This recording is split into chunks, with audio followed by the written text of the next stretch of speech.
Hi students, waves டாபிக்ல அடுத்ததா நம்ம பார்க்குற ப்ராப்ளம் L நீளமுடைய ஒரு கம்பியின் A மற்றும் B முனைகளுக்கிடையே வெப்பநிலை T1 இலிருந்து T2க்கு மாறும்போது ஒளி கடக்க எடுத்துக்கொள்ளும் நேரம் இங்கு V is equal to alpha root of T, alpha வந்து ஒரு மாறிலி. So a wire is given of length L. The temperature linearly varies from T1 to T2. So இந்த இடத்துல T2 க்கு சீராக மாறும்போது வெப்பநிலை வந்து சீராக, இந்த வார்த்தை ரொம்ப முக்கியம், அது ஏன் சொல்றேன். Linearly varies from T1 to T2. What is the time taken by the sound to reach the end B from A, where V is given as alpha root of T, where alpha is constant and T is the temperature. இப்போ நம்ம சாதாரணமா என்ன தோணும் அப்படின்னா, ஷார்ட்டா நம்ம எக்ஸாம்பிள பார்க்கும்போது ஒரு ராட் இருக்கு, A எண்ட்ல ஒரு டெம்பரேச்சர் இருக்கு. ஸோ அங்க ஒரு அந்த சவுண்டோட ஸ்பீடு ஒன்று இருக்கும். டெம்பரேச்சர் மாறுறதுனால லாஸ்ட் எண்ட்ல அங்க ஒரு ஸ்பீடு இருக்கும். அப்ப நம்ம ஆவரேஜா கண்டுபிடிக்கலாம் அப்படிங்கறத நம்ம எடுத்துக்கலாம். எப்போ அப்படின்னா, இந்த லீனியர் வேரியேஷன்ஸ், அதாவது வெப்பநிலை சீராக மாறினால் நாம வந்து அந்த மாதிரி உள்ள ஒரு மெத்தடை வந்து யூஸ் பண்ணலாம். உதாரணமா V1, ஏன்னா இப்ப நமக்கு என்ன கொடுத்துருக்காங்கன்னா வெலாசிட்டி V வந்து ஆல்பா ரூட் ஆஃப் T அப்படின்னு கொடுத்துருக்கிறதுனால A எண்ட்ல நமக்கு வந்து ஸ்பீடு V1 வந்து என்னவா இருக்கலாம்னா ஆல்பா ரூட் ஆஃப் T1 இருக்கலாம். B ல V2 வந்து ஆல்பா ரூட் ஆஃப் T2 இருக்கலாம். அப்ப சராசரி திசை வேகம் நம்ம கண்டுபிடிச்சோம் அப்படின்னா, சராசரி வேகம் வந்து V1 plus V2 divided by 2 போட்டோம் அப்படின்னா நமக்கு வந்து alpha root of T1 plus alpha root of T2 divided by 2. So நீங்க என்ன பண்ணிடலாம், ஆல்பாவை காமன் எடுத்துட்டீங்கன்னா alpha into root of T1 plus ரூட் ஆஃப் T2 divided by 2 வரும். இப்போ நம்ம எவ்வளோ டைம் அப்படின்னு பார்க்கணும் அப்படின்னா, டைம்ங்கிறது வெலாசிட்டி ஆவரேஜ்ங்கிறது total displacement, total distance by total time, கடந்த மொத்த தொலைவு பை காலம். இப்போ டோட்டலாக எவ்வளவு லென்த்தை கடக்க போகுதுன்னா L லென்த்தை கடக்க போகுது. எடுத்துக்கொள்ளக்கூடிய காலம் வந்து T, that is equal to alpha into root of T1 plus root of T2 which is divided by 2. Therefore the time taken is equal to என்ன ஆகும், 2 இங்க வந்துருச்சு, T இங்க வந்துருச்சுன்னா 2L divided by alpha into root of T1 plus root of T2 அப்படிங்கறத நம்ம சொல்ல முடியும். So that is the result. So time taken by the sound to reach the end B பாத்தீங்க அப்படின்னா இந்த T இங்க வரும்போது 2L இங்க வந்துருது, இது கீழே வந்துரும். 2L divided by alpha into root of T1 plus root of T2 வந்துரும். பட் இந்த ப்ராப்ளம் வந்து only for this term, அதாவது சீராக உங்களுக்கு வெப்பநிலை அதிகரிக்கும் பொழுது அல்லது மாறும் பொழுது மட்டும்தான் இந்த மெத்தடை வந்து யூஸ் பண்ண முடியும், not for all the cases.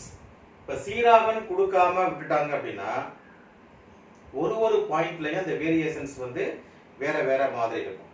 அப்ப நம்ம வந்து என்ன பண்ணணும் அப்படின்னா, இந்த லென்த்தை வந்து இன்ஃபைனைட்டெசிமல் லென்த்துக்கு நம்ம என்ன பண்ணணும், மாத்தணும். ஸோ அப்படி மாத்தி நம்ம கால்குலேட் பண்ணும்போது இப்போ இந்த கேஸ்ல வந்து இதே ரிசல்ட் தான் வரும், நீங்க செக் பண்ணி பார்க்கலாம்.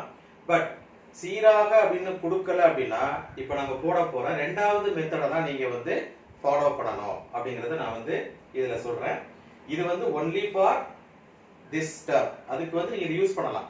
பட் சீராக கொடுக்கல அப்படின்னா, லீனியர் வேரியேஷன்ஸ் கொடுக்கல அப்படின்னா இப்போ நம்ம சால்வ் பண்ண போற ரெண்டாவது மெத்தடை தான் நீங்க ஃபாலோ பண்ணணுங்கிறத நீங்க மைண்ட்ல வச்சுக்கணும். But the result in this problem, the result will be the same, right? இப்போ டெம்பரேச்சர் at any point, நம்ம வந்து end A க்கு அப்புறம் போகும்போது temperature at any point can be written as T1, ஏன்னா வேரி ஆகுது, இன்க்ரீஸ் ஆகுது. so T1 plus T2 minus T1 divided by L into X. The temperature variation depends on the length. length பொறுத்து மாறுது. அதனால என்ன ஆகும் அப்படின்னா, இப்ப சப்போஸ் வந்து at any position x அப்படினு பாக்கும்போது this is the temperature, but this will be kept constant. L1 வந்து நம்ம கான்ஸ்டன்ட்டா இருக்கும். Now I am differentiating this. அப்ப என்ன ஆகும்னா dt is equal to, this will be 0 plus t2 minus t1 divided by L into dx. So that we can write dt is equal to t2 minus t1 divided by L into dx. I keep it as equation number 1. But what is given for us? என்ன நம்ம கொடுத்திருக்காங்க? v வந்து alpha root of t ன்னு கொடுத்திருக்காங்க. Velocity or speed ங்கிறது நமக்கு தெரியும் dx by dt. For any infinitesimal length we are going to express in terms of நம்ம dx கொண்டு போறோம். So dx by dt வந்து நமக்கு என்ன வரும்? Alpha root of t, right? So therefore இங்க இருக்கிற dx க்கு பதிலா நம்ம என்ன எழுதலாம் அப்படினு சொன்னா dt is equal to t2 minus t1 divided by L. What is your dx here? Dx வந்து alpha root of t into dt. Okay. But we have to find out the time, right? Therefore, we need to find out dt. So dt is equal to என்ன வரும்? L இங்க வந்துரும் L dt. I keep this dt here. So L இங்க வந்துரும் L dt. The remaining terms எல்லாமே கீழ வந்துரும் alpha and t2 minus t1 into root of t. So this is the dt value for this infinitesimal distance dx.